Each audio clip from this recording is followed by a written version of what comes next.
Everyone so welcome.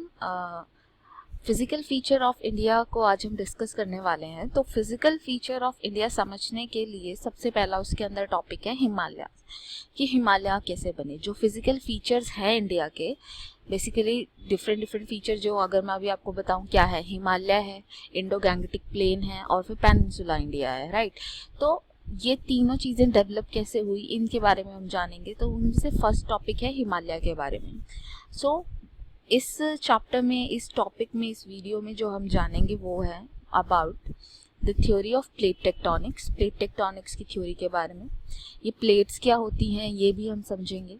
Major and minor lithospheric plates, बड़ी या छोटी लिथोस्फेरिक प्लेट्स जो हैं वो कौन सी हैं, कौन सी फोर्सेस रिस्पॉन्सिबल हैं इन प्लेट्स के मूवमेंट के लिए, प्लेट बाउंड्रीज कितने टाइप की होती हैं, और फिर फाइनली हिमालयाज कैसे बने हैं।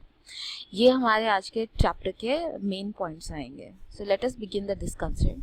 सो यहाँ पे देखिए ये टाइम चल रहा है, दिख रहा होगा आपको, यहाँ से टाइम मूव किया जा रहा है और यहाँ पे ये प्लेट्स मूव की जा रही है। जो पूरी की पूरी अर्थ है, अर्थ पे जो भी कॉन्टिनेंट्स हैं वो कभी एक जगह पर नहीं थे, वो ऐसे मूव करते रहते हैं किया उन्होंने विद द टाइम। जैसे कि अभी देखिए इसमें पूरे टाइम फ्रेम में ये मूव करता रहा, और जो प्रेजेंट कॉन्फ़िगरेशन है वो अब वाला प्रेजेंट कॉन्फ़िगरेशन जो है अब दिखाई दे रहा है स्क्रीन पे, राइट। तो इससे पहले ये साथ यहाँ पे टाइम दिखा रहा था, तो टाइम 410 मिलियन ईयर्स, 390, 380 ऐसे कर करके दिखा रहा था। तो उस टाइम पे सारी प्लेट्स मूव कर रही थी, और ऐसा नहीं है कि अब प्लेट्स ने मूव करना बंद कर दिया है, प्लेट्स अभी भी मूव कर रही हैं। तो अभी आप यहाँ से समझ गए होंगे कि एक्चुअली प्लेट्स क्या है। सो प्लेट्स बेसिकली ये कॉन्टिनेंट्स और ओशन के लैंड्स है, जिसपे ओशन टिका हुआ है वो, और जिसपे कॉन्टिनेंट टिका हुआ है वो एक्चुअली प्लेट्स है। और ये कब से मूव कर रही हैं, और ये अभी भी मूव कर रही हैं, राइट। तो ये मूव कर रही हैं कब से, ये बेसिकली प्लेट्स के बारे में था। सो अभी हम अपना चैप्टर स्टार्ट करते हैं। In spite of the great diversity of physical features of India, they give our country a distinct geographical identity.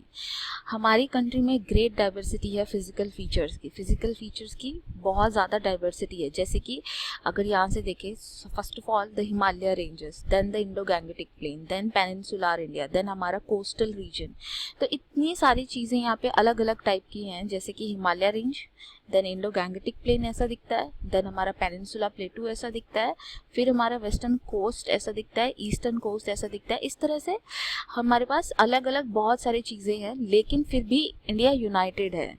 किस वजह से यूनाइटेड है ये सब कॉन्टिनेंट? बिकॉज इसके जो नॉर्दर्न साइड में हिमालयाज है, हिमालय की वजह से ये पूरे एशिया से कट ऑफ है, ये पूरे एशिया से वैसे कट ऑफ है, और इसको एक अलग कैरेक्टर मिला हुआ है इसकी वजह से, right. All the major physical divisions are complementary to each other and are independent in their formation. Each is important in its own way. जैसे जो भी मेजर फिजिकल डिवीजन है, चाहे वो हिमालयाज हो, चाहे वो पेनिनसुलर इंडिया हो, कुछ भी हो, वो सारी एक दूसरे के कॉम्प्लीमेंट्री है। मतलब एक दूसरे को पूरा करती हैं, एक दूसरे को पूर्ण कारक जिसे बोलते हैं, एक दूसरे को पूरा करने वाली चीज़ें हैं। जैसे कि अब यहाँ पे अगर आप देखो, अगर इस रॉक की वेदरिंग होती है, यहाँ से कुछ बह के सामान जाता है, ये इरोजन हो रहा है, बह रहा है, जा रहा है, जो कि हमने छोटी क्लासेस में इरोजन के बारे में, वेदरिंग के बारे में पढ़ाई है। तो ये कहीं पे जाके डिपॉजिट भी होगा, राइट, ये कहीं पे जाके डिपॉजिट भी होगा।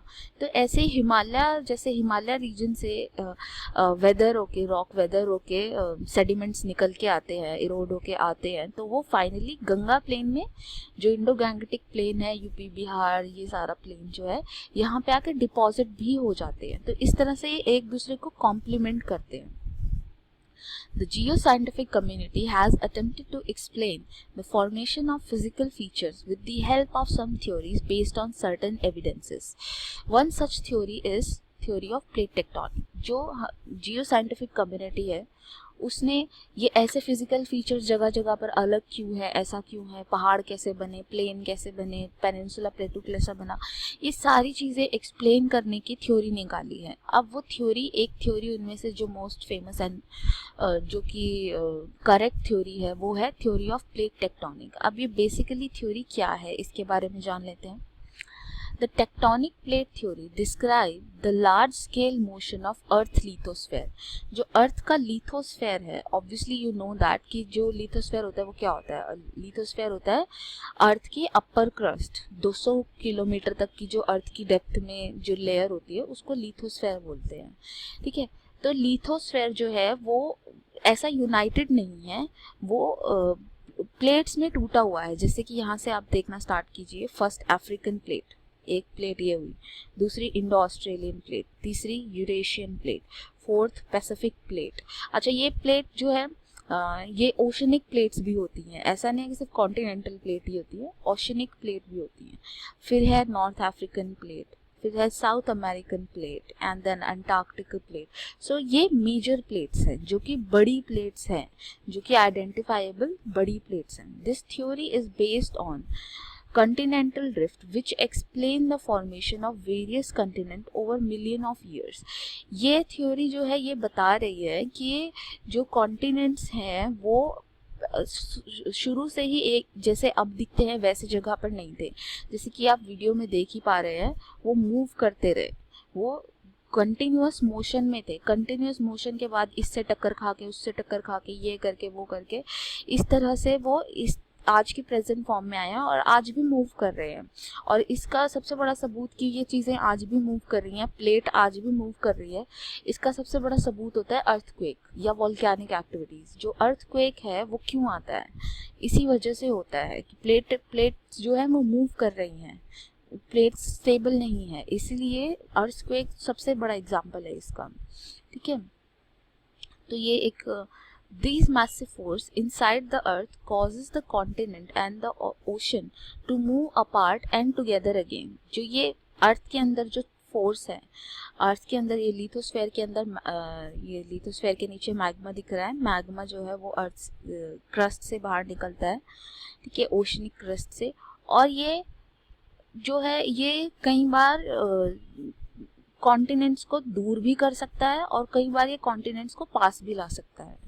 ये कॉन्टिनेंट्स को दूर भी कर सकता है, कॉन्टिनेंट्स को पास भी ला सकता है। ये मैसिव फोर्स अर्थ के इनसाइड क्या है, ये अर्थ के इनसाइड जो फोर्स है वो मैग्मा वाली फोर्स है, जो पूरा मैग्मा है अंदर, वो फोर्स है जो कि अर्थ के अंदर से बाहर निकल रही है मैग्मा के रूप में, और ओशनिक क्रस्ट को जैसे कि यहाँ पे आप इसमें देख पा रहे हैं, यहाँ से अगर ये फटेगा तो ये इन दोनों को अलग करेगा, इन दोनों रीजन्स को अलग कर देगा, राइट। तो इस जगह से जो कॉन्टिनेंट है वो अलग अलग मूव करने लग जाएंगे, अलग अलग डायरेक्शन में मूव करने लग जाएंगे। इस तरह से हुआ है और इस तरह से हो रहा है अभी भी। The tremendous heat generated inside the core of the earth causes the rock in the mantle to become molten. जो अर्थ के अंदर इतनी सारी हीट है, वो जो अर्थ के अंदर हीट जनरेट होने की वजह से अर्थ की कोर के रॉक्स जो हैं उनको मेंटल में कन्वर्ट कर देती है, मोल्टन स्टेट में ले आती है। These molten rock expand, rise and push the plate away from each other। अब ये मैग्मा अपर डायरेक्शन में राइज करेगा और जो प्लेट्स हैं उन दोनों को ऑपोजिट डायरेक्शन में, यहाँ पे आपको दिख भी रहा है, देखो यहाँ से ये जा रही है और यहाँ से ये जा रही है, तो ऑपोजिट डायरेक्शन में पुश करेगा प्लेट्स को। When they cool down, they sink and bring the plate toward each other। अब जब ये ठंडा हो जाता है, कूल डाउन हो जाता है, तो दोबारा से प्लेट्स एक दूसरे की तरफ आने लग जाती है। अब ये जो प्लेट्स का मूवमेंट है, that is known as plate tectonic. इसको एक बार हम समझ लेते हैं कैसे। ये देखिए ऐसे हुआ, ये वीडियो को आप ध्यान से देखिए, यहाँ पे ऐसे हुआ, यहाँ से अभी मैग्मा निकल रहा है और ये देखो दोनों की डायरेक्शन, एक इस साइड जा रहा है, एक इस साइड जा रहा है, ये दोनों अलग अलग डायरेक्शन में मूव करना स्टार्ट हो गए हैं, अलग अलग डायरेक्शन में मूव कर रहे हैं। दूसरी साइड यहाँ पे देखो, यहाँ पे ये नीचे जा रही है मैग्मा, इसके नीचे ये वाली प्लेट इसके अंदर जा रही है, अर्थ के और अंदर घुस रही है और वहाँ पे जाके हीटन अप हो रही है, ठीक है। तो इस तरह से ये प्लेट टेक्टोनिक का पूरा सीन चलता है। मेजर लिथोस्फेरिक प्लेट, बड़ी बड़ी लिथोस्फेरिक प्लेट्स कौन सी हैं? According to this theory there are 7 major lithospheric plates and 20 minor plates. देखिए 7 बड़ी प्लेट्स है जिनके ऑलरेडी मैं नाम ले चुकी हूँ। 7 बड़ी प्लेट है, African plate, Indo Australian, Eurasian, Pacific, North American, then Antarctic plate, South American plate. ये सारी 7 प्लेट्स हैं जो एक दूसरे के इंडिपेंडेंट फ्लो करती रहती हैं, यहाँ से वहाँ एक दूसरे के इंडिपेंडेंट फ्लो करती रहती है। Type of forces for the plate movement, the earth movement are divided on the basis of the forces which cause them. अब कौन सी फोर्सेस होती है जिनकी वजह से प्लेट्स पे कुछ असर पड़ता है या फिजियोग्राफी पे कुछ असर पड़ता है? तो 2 तरह की फोर्सेस होती है। एक होती है एंडोजेनिक, जो अर्थ के अंदर फोर्स जनरेट हो रखी है, जो अर्थ के अंदर इतना हीट टेम्परेचर है जिसकी उसकी जो फोर्स होती है वो तो एंडोजेनिक फोर्स हुई, वो अर्थ के अंदर की फोर्स है। उसी तरह एक्सोजेनिक फोर्सेस होते हैं जो अर्थ के बाहर की फोर्सेस है, जैसे कि इरोजन हो गया, डिपोजिशन हो गया। इरोजन होना, वेदरिंग होना, ये तो अर्थ के बाहर का एटमॉस्फेयर की वजह से हो रही है ना, तो ये एक्सोजेनिक फोर्सेस हैं। Endogenic forces which act in the interior of the earth are called endogenic forces. Endo mean inside, genic mean origin, जिसका origin अर्थ के अंदर से है, ऐसी forces. Exogenic forces, the forces that work on the surface of the earth are called exogenic forces. जो earth के बाहर से, जैसे कि erosion है ना, weathering, ये सारी चीजें। Next, the movement of the plate result in building up of stress within the plate and the continental rock above, leading to folding, faulting and volcanic activity. जो ये मोशन होता है, प्लेट्स का मोशन होता है, प्लेट्स के motion की वजह से क्या होता है, जो अर्थ की क्रस्ट होती है उसमें मूवमेंट होता है। अब वो अर्थ की क्रस्ट के अंदर स्ट्रेस डेवलप हो रहा है, मूवमेंट डेवलप हो रहा है, उसकी वजह से वो कभी फोल्ड हो जाती है, कभी फॉल्ट हो जाती है। अभी हम फोल्डिंग का एग्जांपल समझ लेते हैं। यहाँ पे देखिए ये एक प्लेट है, ये एक प्लेट है, राइट। अभी मैं यहाँ पे आपको हिमालय का अगर फॉर्मेशन बताऊँ तो ये इंडियन प्लेट थी, उसके बीच में टेथिस ओशियन था और यहाँ पे यूरेशियन प्लेट थी।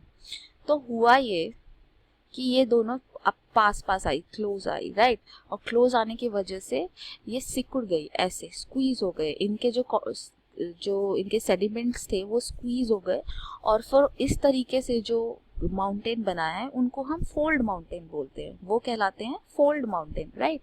वहीं पे दूसरी तरफ होते हैं फॉल्ट माउंटेन। अब ये अर्थ की क्रस्ट दिख रही है आपको, अर्थ की क्रस्ट में हमेशा स्ट्रेस बिल्डअप रहने की वजह से बहुत सारी फॉल्ट लाइन जनरेट हो जाती हैं। अब क्या होता है कि उन फॉल्ट लाइन पे स्ट्रेस पड़ने की वजह से कई बार ऐसे ब्लॉक्स जो है नीचे दब जाते हैं, ठीक है, ऐसे ब्लॉक्स नीचे दब जाते हैं। ये देखो, ये नीचे चला गया और ये ऊपर रह गया। अब जो ऊपर वाला पार्ट था ये माउंटेन की तरह लगेगा और ये रिफ्ट वैली कहलाएगा, ये रिफ्ट वैली कहलाएगा। क्यों? क्योंकि ये अब ये गहरा हो गया है, गड्ढा हो गया है, ये अब एक खाई कहलाएगा, एक ये वैली हो जाएगा, राइट, और ये माउंटेन बन जाएगा। तो अब ये जो माउंटेन बना है इस माउंटेन को हम बोलते हैं फॉल्ट माउंटेन, ये माउंटेन फॉल्ट माउंटेन कहलाएगा, ठीक है। इस तरीके से 2 तरह के माउंटेन्स हमने देख लिए।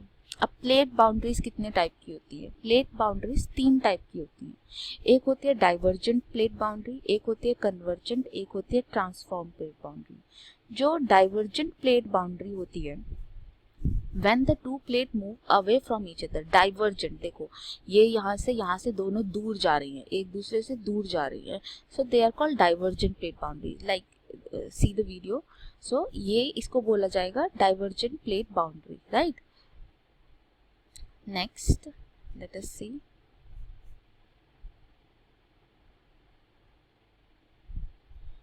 about 225 million year ago the earth contained a single landmass called Pangaea। जो पैंगा था वो 225 साल मिलियन ईयर्स पहले एक इकट्ठा लैंड मास हुआ करता था, ठीक है। अब हुआ क्या, उसके आगे the land mass was divided into 2 land masses, one is Laurasia, जो अपर पार्ट है उसको बोलते हैं लॉरेशिया, और जो नीचे वाला पार्ट है उसको बोलते हैं गोंडवाना लैंड। ये 200 मिलियन साल पहले हुआ, ठीक है। फिर क्या हुआ, फिर as these figures given here show, the land masses broke further into different part and experienced continental drift at various stages। जो ये पार्ट थे ये और भी ब्रेक डाउन होते गए। देखो ये पैंगिया तो एक ही स्टेज था, लेकिन फिर उसके बाद ये यहाँ से वहाँ मूव होते जा रहे हैं, होते ही जा रहे हैं ना। तो ये इस तरह से मूव होता गया और जो आज का करंट फॉर्म है वो अपना लिया, जैसे कि ये गोंडवाना लैंड, देन उसके बाद ये शेप, फिर ये शेप है ना, और आज कुछ और ही है, राइट। तो गोंडवाना लैंड में क्या क्या आता है? Gondwana land include India, Australia, south America, south Africa, Antarctica. ये सारे गोंडवाना लैंड का पार्ट है। जो साउथ आप बोलेंगे सदर्न हेमिस्फीयर में जो भी आपको पार्ट दिखते हैं वो ये हैं, ठीक है। नेक्स्ट, ओके, ये तो हमारा उसके बारे में था, क्या कहते हैं, डाइवर्जेंट प्लेट बाउंड्रीज के बारे में, ठीक है। डाइवर्जेंट प्लेट बाउंड्रीज के बारे में इट इज डन।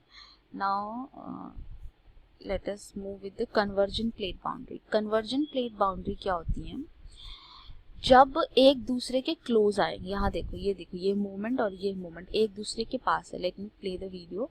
ये देखो एक दूसरे के पास ऐसे मूव कर रही हैं, तो एक अर्थ की क्रस्ट, एक साइड वाला कॉन्टिनेंट खत्म होता जा रहा है, एक साइड का कॉन्टिनेंट खत्म होता जाएगा, मतलब एक दूसरे के अंदर दबता चला जाएगा। ये कहलाता है हमारा कॉन्वर्जेंट प्लेट बाउंड्री। इसको हम बोलते हैं कन्वर्जेंट प्लेट बाउंड्री। जब दोनों प्लेट्स एक दूसरे को कन्वर्ज कर रही हैं तो उसको हम कन्वर्जेंट प्लेट बाउंड्री बोलते हैं। ट्रांसफॉर्म प्लेट मूवमेंट किसको बोलते हैं? ट्रांसफॉर्म बोलते हैं जब ना तो वो डाइवर्ज हो रहे हो ना ही वो कन्वर्ज हो रहे हो, बस एक दूसरे को घिस रहे हो। जैसे कि लेट मी प्ले, जस्ट एक दूसरे को जब ये घिस रहे हो, जैसे यहाँ पे एक दूसरे को ये बाउंड्री पे सिर्फ घिस रहे हैं, तो उसकी वजह से डिस्टर्बेंस क्रिएट होती है, उसको हम ट्रांसफॉर्म प्लेट बाउंड्री बोलते हैं, ठीक है। और मैंने कॉन्टिनेंटल ड्रिफ्ट थ्योरी आपके साथ ऑलरेडी डिस्कस कर लिया है कि एक टोटल लैंड मास हुआ करता था पैंगिया, एंड आफ्टर दैट वो जो है वो ब्रेक डाउन हो गया into Laurasia and Gondwana land, and फिर वो फिर से ब्रेकअप हो के और भी आज की वाली फॉर्म उन्होंने इख्तियार कर ली है। Formation of Himalaya. The conventional current split the crust into number of pieces. It leads to drifting of the Indo-Australian plate toward the north. अब जो नीचे conventional current चल रहे हैं, ये देखो, ये इनिशियली ये जो इंडियन सब कॉन्टिनेंट है यहाँ पे दिख रहा है। इंडियन सब कॉन्टिनेंट 71 मिलियन ईयर अगो यहाँ पे था। यूरेशियन प्लेट ये रही, ये यहाँ पे है, ठीक है। इसके बाद ये धीरे धीरे ऊपर मूव करता गया। 55 मिलियन में यहाँ पहुँचा, 38 में यहाँ, देन यहाँ, फिर यहाँ और यहाँ पे फिर फाइनली हिमालयाज की फॉर्मेशन हो गई, ठीक है। Hence Indian peninsula with Australian plate finally collided with much larger Eurasian plate. As a result of this collision, the sedimentary rock which were accumulated in the genocinical known as Tethys were folded to form mountain system of West Asia and Himalaya।